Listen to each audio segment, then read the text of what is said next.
So this week we're talking about communication. Thank you, Riley and Dennis. And hopefully they'll see this video and chime in on it, because I'm not sure of the statistic. But today I want to really hit on the ability to communicate, which sounds weird, right? How to communicate better with your ears.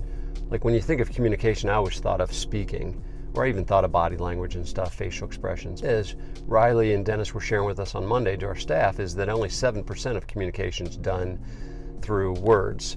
And so how much, I don't know the percentage, Dennis, Riley, what's the percentage of communication that's done by your listening? One of the subtle things that I was taught years ago was like listening to voice inflections, and some of my staff hate this when I say this, but when you clear your throat, like when you ask a provocative question, or if it's in a sales environment and you ask somebody a question and they clear their throat, it can mean one of two things. One, they have a loogie. Sorry, disgusting. Number two, they are uncomfortable.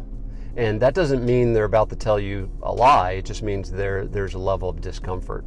And so when I'm reading somebody, I'm trying to communicate with somebody, I want to know when I'm talking to them, what makes them uncomfortable.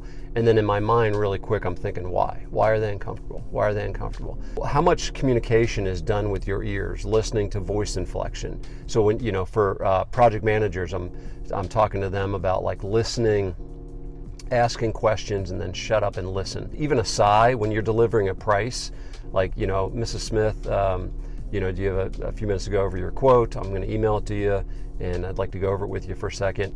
And you send it to her, and when she opens it, if you just shut up and listen, you'll hear she's going to communicate a bunch, right? She's going to say, which means that likely that number's not as bad as she thought it was going to be.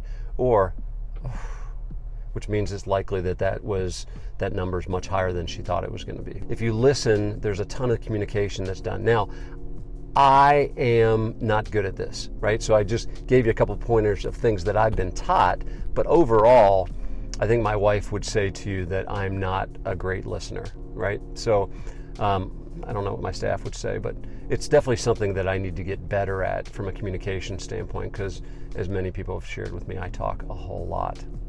So listening is a great tool of communication, and hopefully for myself today, I'm getting with a group of really wise business leaders today, and hopefully I can really practice this communication skill of listening. So more to come next week.